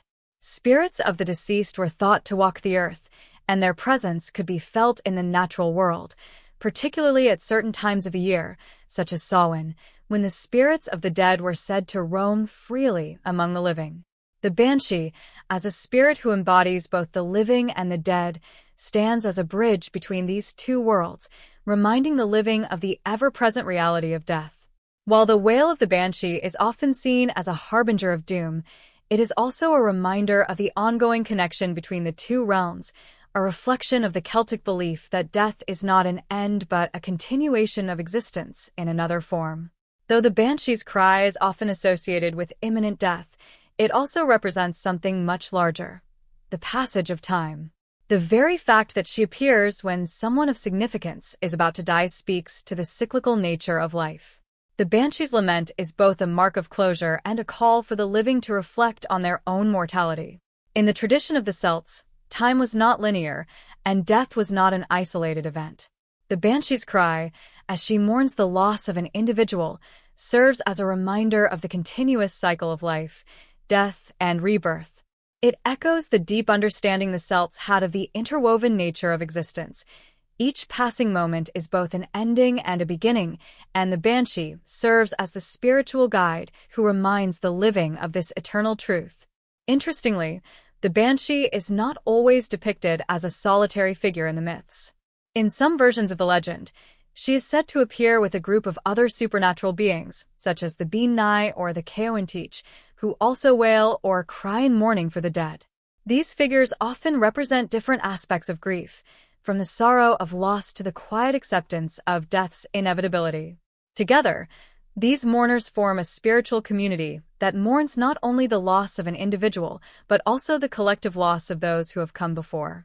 This sense of communal grief ties into the Celtic worldview, which valued family and ancestry as foundational to personal identity and spiritual health. The banshee, in this sense, is not just a solitary spirit, but part of a larger network of spiritual beings who work together to honor the dead and ensure that the transition from life to death is properly observed. The banshee's cry also serves as a form of spiritual cleansing. While her wail is often terrifying and unsettling, it is ultimately a purification ritual, an acknowledgement of the impermanence of life and the necessity of letting go. In Celtic culture, there was a strong belief that death must be acknowledged openly and publicly, and that those who are left behind must grieve in order to move forward. The banshee's cry, while marking the sorrow of the moment, also provides a space for that grief to be expressed. Her wail is a way for the living to honor the dead, to say goodbye, and to ensure that the spirit of the deceased is properly received into the next world. The banshee, despite her eerie and sometimes frightening nature, is not simply a figure of horror. Her role as a messenger of death, a spiritual guide, and a mourner reflects the deeper, more profound aspects of existence in Celtic mythology. Death, for the Celts, was not to be feared but understood as part of the natural order. The banshee's role in this worldview is not to cause fear, but to guide the living through the inevitable passage of time. She is a figure that embodies both sorrow and respect, a figure whose presence serves as a reminder that death is not an end but a continuation that the living must acknowledge and prepare for. The banshee's cry is a symbol of that eternal truth, a reminder that life, death, and the spiritual realms are all connected in a never-ending cycle that transcends human understanding. As the centuries have passed, the banshee has evolved in both folklore and popular culture, often taking on more terrifying, malevolent qualities in modern retellings. Yet, the essence of the banshee, the spirit who mourns the dead and announces their passing, remains a powerful reminder of the spiritual depth of Celtic belief. She is not simply a ghostly figure. She is a connection to the past, a guardian of the boundary between life and death, and a timeless symbol of the cyclical nature of existence. The Fomorians stand as one of the most enigmatic and feared groups in Celtic mythology, embodying chaos, destruction, and an ancient power that challenges the forces of civilization. Rooted deeply in the early Irish myths, they represent a primordial, sometimes grotesque, force from the depths of the sea and the wilds, constantly at odds with the forces of order and prosperity. Their name, Fomor, derives from the Old Irish term fo- meaning under or beneath and mor meaning great or mighty, which hints at their origins as a race of monstrous beings that dwell beyond the reach of the ordinary world, in the realms of darkness, the sea, and the unknown. These creatures are not mere villains in the stories of ancient Ireland, but symbolically complex entities that embody the forces of nature and untamed power. The Fomorians were often portrayed as deformed giants or monstrous beings, living in the dark, coastal corners of the world, far removed from the more civilized realms of the Tuatha De Danann, the Celtic gods and heroes who brought order, wisdom, and culture to the land. Their role in the mythology reflects the ancient tension between the forces of nature and those of human civilization, a struggle that resonates through the landscape of Celtic belief.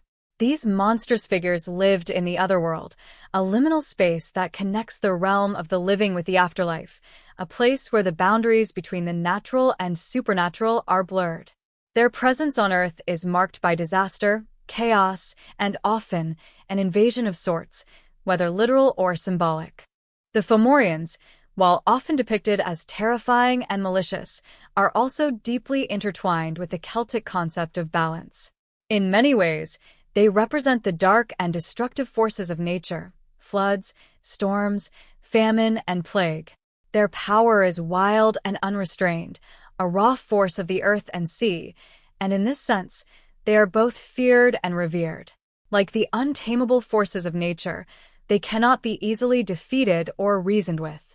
In the myths, they are not just villains to be overthrown but necessary agents of the natural world, forces that must be acknowledged and respected, even as they are opposed. The Fomorians are often shown as the antithesis of the Tuatha De Danann, who represent civilization, law, and order. In this cosmic battle, the Fomorians act as the primal chaos, the chaotic foundation upon which the order of the world must be built. The most famous of the Fomorians in Irish mythology is Bela, their monstrous king, whose single eye was said to have the power to kill anyone it gazed upon. Bela's eye, a symbol of deadly, destructive power, reflects the Fomorian nature, a force of destruction that is terrifying and often unreasoning. Bela is typically depicted as a gigantic figure with a single eye in the middle of his forehead, which he can only open with great difficulty, and when it is opened, it wreaks havoc on all who stand in its path. The myth of Bela and the Fomorians is central to the Celtic creation myth and speaks to the larger battle between the forces of destruction and creation. In many versions of the story, Bela is the tyrannical ruler of the Fomorians, a cruel and oppressive leader who brings chaos and suffering to the world. His reign is one of darkness and terror, and it is only through the intervention of the Tuatha De Danann that his reign is brought to an end. Bela's defeat at the hands of Luff, the bright and powerful hero of the Tuatha De Danann, marks the moment when order and light triumph over chaos and darkness. This battle between the two forces, the Fomorians and the Tuatha De Danann, represents the eternal struggle between light and dark, life and death, order and chaos. The Fomorians, despite their monstrous nature, were also complex figures in the myths, and not all of them were purely evil. Some were associated with the sea and were believed to have control over natural elements like storms and floods. They were often invoked in times of disaster, when the world seemed to be in danger of being swallowed by chaos. Some of the Fomorians were said to have knowledge of powerful magic and could control the forces of the earth and sky. This association with natural power and knowledge is a reminder that the Fomorians were not simply creatures of mindless evil, but embodiments of the more primal, chaotic elements that exist within nature itself. Their actions in the mythological stories were often portrayed as being necessary for the balance of the world, reminding the Celts that destruction must sometimes come before renewal. In addition to their role as natural forces, the Fomorians were also seen as deities of the deep, often connected to the sea and the storms that came from it. They were said to have lived beneath the waves, emerging from the oceans to wreak havoc on the land. This association with the sea ties the Fomorians to the ancient belief in the sea as a powerful and unpredictable force. The sea in Celtic mythology was not just a physical space, but a spiritual one, a place that could both sustain life and destroy it. The Fomorians, as denizens of the deep, represent the dangers that lie beneath the surface, the hidden forces of nature that can either create or destroy, depending on their whims. The sea is often depicted as a symbol of the unknown, a mysterious and vast expanse that holds both life and death within its depths. For the Celts, the sea was a place of both fertility and death, where the souls of the dead traveled to the other world. The Fomorians, as spirits of the deep, represent this dual nature of the sea. They embody both the destructive forces of nature and the promise of new life, as the sea, while capable of swallowing ships and causing storms, is also a source of nourishment and wealth. The Fomorians are, in a sense, the guardians of the deep, watching over the mysterious forces of the sea, controlling the ebb and flow of the tides and the storms that arise from the depths. In the myths, the Fomorians are often shown as being in conflict with the Tuatha De Danann, the gods and heroes who brought civilization to the world. This conflict represents the eternal struggle between civilization and the untamed forces of nature. The Tuatha De Danann, with their wisdom and magical abilities, seek to bring order to the world, creating peace and prosperity for the people. In contrast, the Fomorians embody the forces of chaos and destruction, constantly threatening to undo the work of the Tuatha De Danann and return the world to a state of wild, ungovernable power. This battle between order and chaos is central to the mythology of ancient Ireland, and it is through this struggle that the world is shaped and defined. While the Fomorians are often depicted as the enemies of the Tuatha De Danann, they are not always portrayed as purely evil. Some versions of the myth suggest that the Fomorians were once more benevolent beings, associated with the earth and the sea in ways that were beneficial to the people. In these stories, the Fomorians are not simply monsters to be defeated, but ancient beings whose power is essential to the balance of the world. Their eventual fall from grace and their role as adversaries to the Tuatha De Danann reflect the Celts' belief in the necessity of chaos and destruction in the process of creation. Without the forces of nature to challenge and test the gods and heroes, the world would lack the balance that makes life possible. The Fomorian mythos also ties into the larger themes of Celtic cosmology and their belief in the interconnectedness of all things. The Celts saw the world as a place of constant change and transformation, where the forces of nature, both creative and destructive, were in constant flux.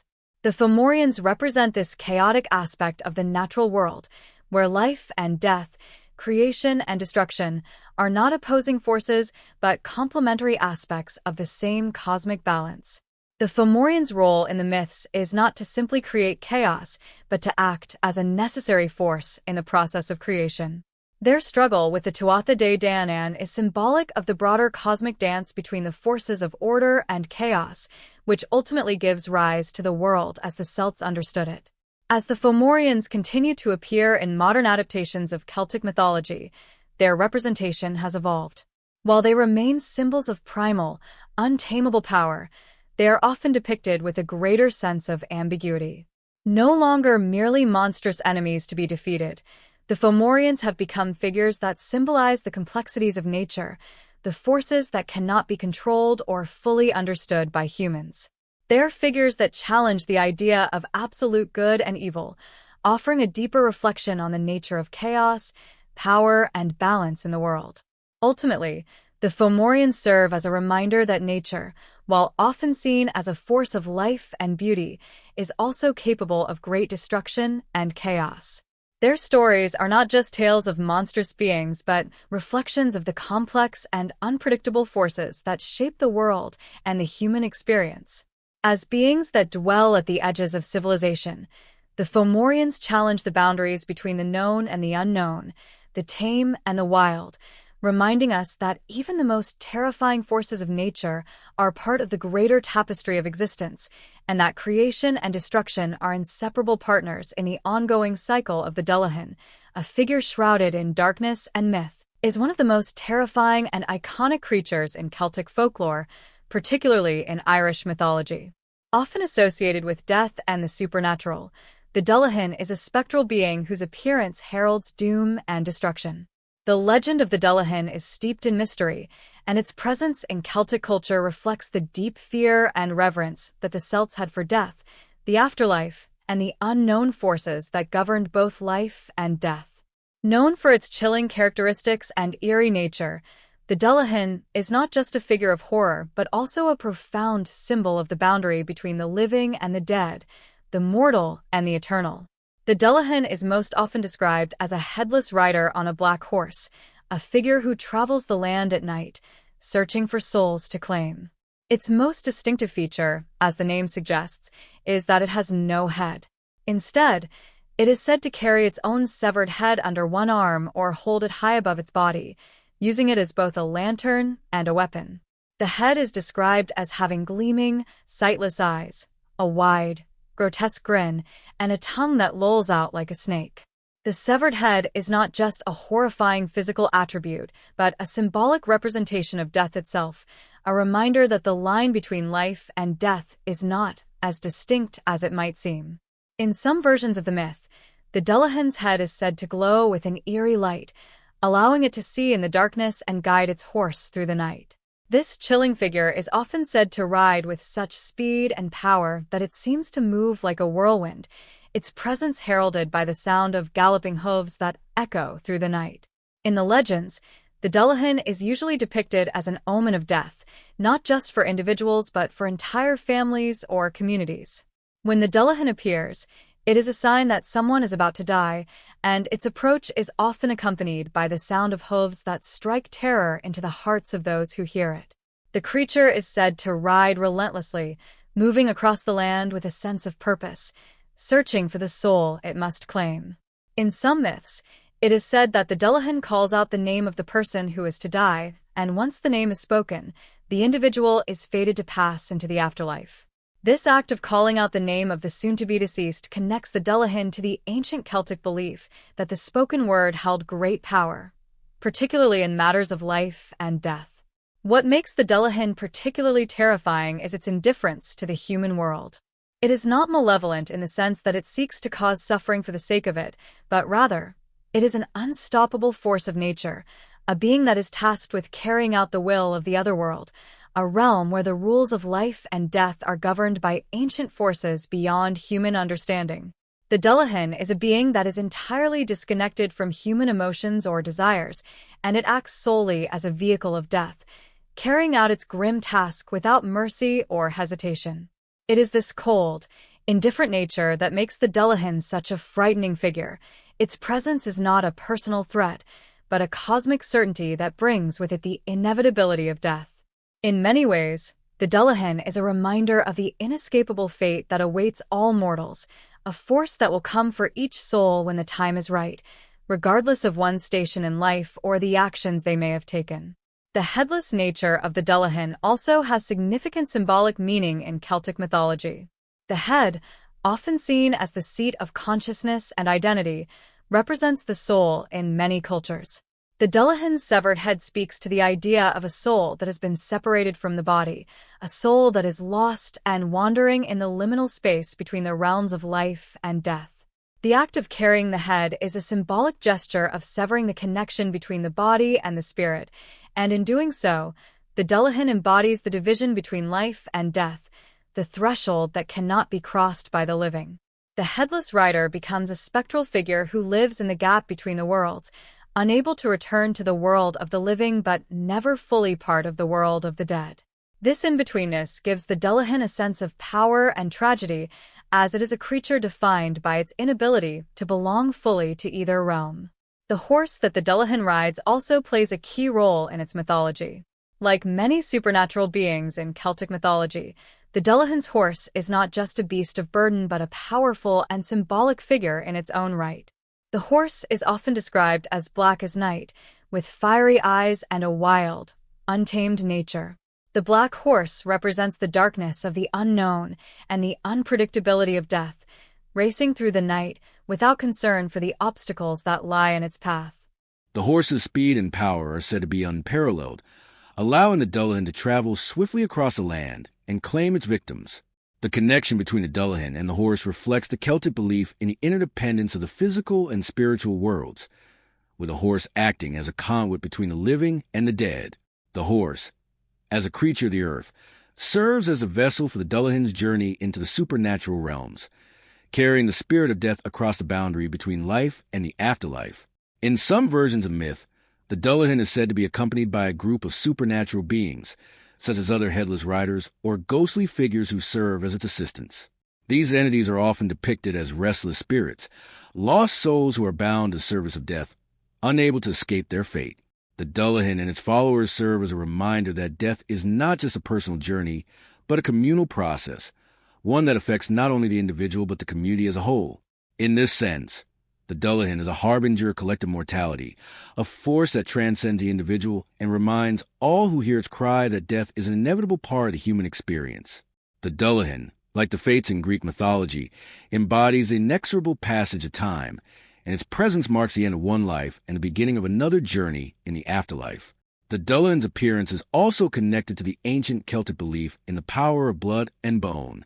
In many myths, the severed head of the Dullahan is said to have glowing eyes, a symbol of the soul's unrelenting awareness and its connection to the afterlife.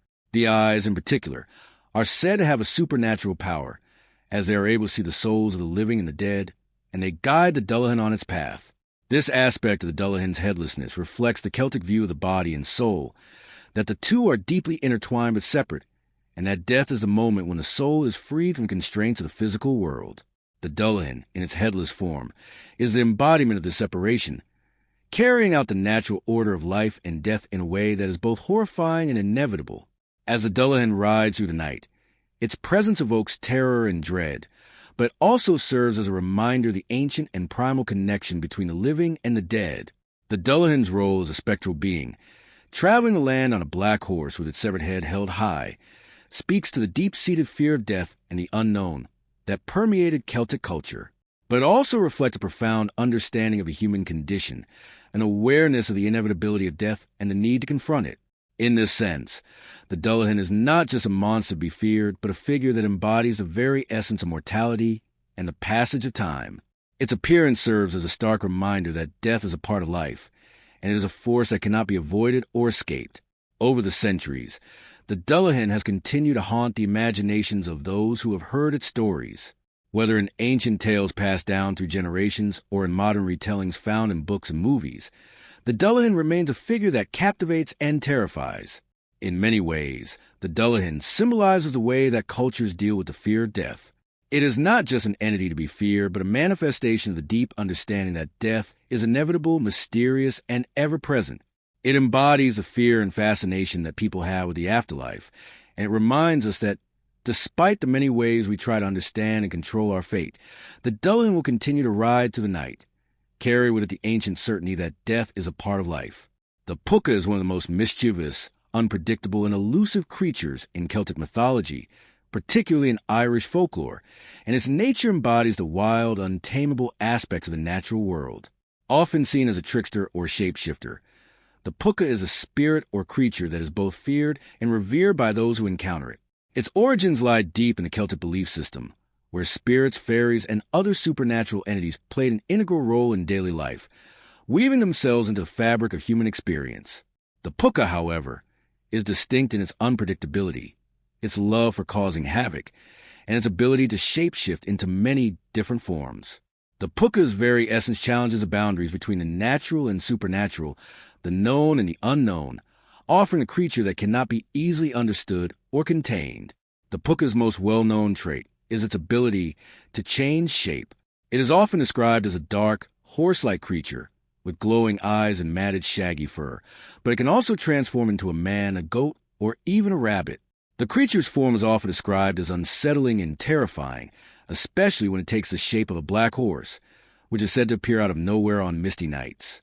The horse is often wild-eyed and untamed, with its mane flowing like shadowy smoke, and when it gallops to the countryside, it brings with a sense of chaos and danger. In its most fearsome form, the puka is said to be able to gallop at incredible speeds, leaving behind nothing but a trail of dust and fear. Those who are unfortunate enough to encounter the puka while it is in this form may find themselves helpless, caught in its grip, and led astray by its cunning and speed. Despite its fearsome nature, the puka is not necessarily evil. It is primarily a trickster, a spirit that revels in mischief and confusion. It loves to play pranks on humans, leading them down dark paths, getting them lost in the wilderness, or causing them to stumble into danger. Sometimes, it will pretend to be a harmless animal or even a friendly guide, only to lead its unsuspecting victims astray. The puka's mischievous ways often result in fear and confusion, but they are not driven by malice. Rather, the puka enjoys the chaotic energy it creates. The puka represents the unpredictability of nature, where even the seemingly innocuous can turn dangerous or unsettling in the blink of an eye. This unpredictability is a central theme in many of the tales of the puka, as the creature is never what it seems, always hiding its true intentions behind an innocent exterior or a charming smile. In addition to its mischievous nature, the puka is often associated with the harvest season, particularly in the time leading up to Samhain, the Celtic festival that marks the end of the harvest and the beginning of winter. Samhain was a time when the boundary between the worlds of the living and the dead was believed to be at its thinnest, and the puka, like other spirits and fae, was thought to roam freely.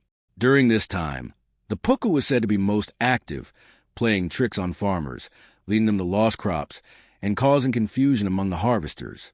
The creature's chaotic nature made it a symbol of the uncontrollable aspect of life, reminding the Celts that even in times of abundance, there was always a sense of unpredictability and danger that lay just beneath the surface.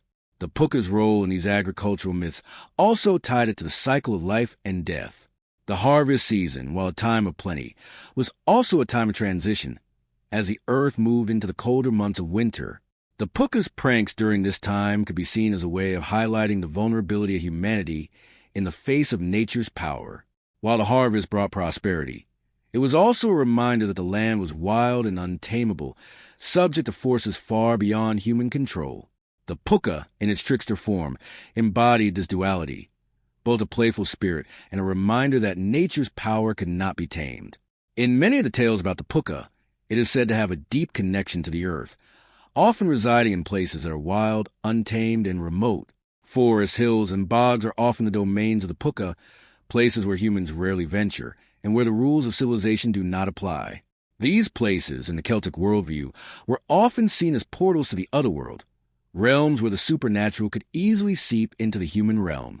The puka's residence in these liminal spaces connects it to the ancient belief that nature was not just a backdrop to human life, but an active participant in the spiritual and supernatural forces that shape the world. The creature's ability to move seamlessly between the natural and supernatural worlds underscores the Celts' view of nature as both a physical and spiritual force, capable of guiding or misleading, nurturing or destroying. Despite its trickster nature, the puka also has a more benevolent side. In some versions of the myth, the puka is a spirit that can be helpful to those who are kind or deserving of its aid. It is said that the puka can offer guidance to those who are lost or in need, although this is often a dangerous proposition, as the puka's assistance may come with a twist or a price. Those who find themselves in the puka's favor might be led to safety or to valuable resources, but the path to receiving this help is rarely straightforward. The puka, in these instances, embodies the ambivalence of nature, both nurturing and destructive, capable of offering help but only on its own terms. The creature's conditional kindness speaks to the Celtic worldview, where nature's bounty and danger were intertwined, and where humans had to navigate this complex relationship with caution and respect. One of the most famous stories involving the puka is that of the Puka of the Mountains, a tale in which a young man is tricked by the creature into thinking he has found a lost treasure. The puka, in this version of the myth, appears as a friendly old man who offers to help the young man find his fortune. However, once the man agrees to follow the puka, he is led on a wild chase of mountains, only to discover that the treasure was an illusion, and that the puka had been playing with him the entire time. This story illustrates the puka's nature as a creature that loves to deceive, but also one that teaches valuable lessons about human desires, greed, and the consequences of making deals with the unknown.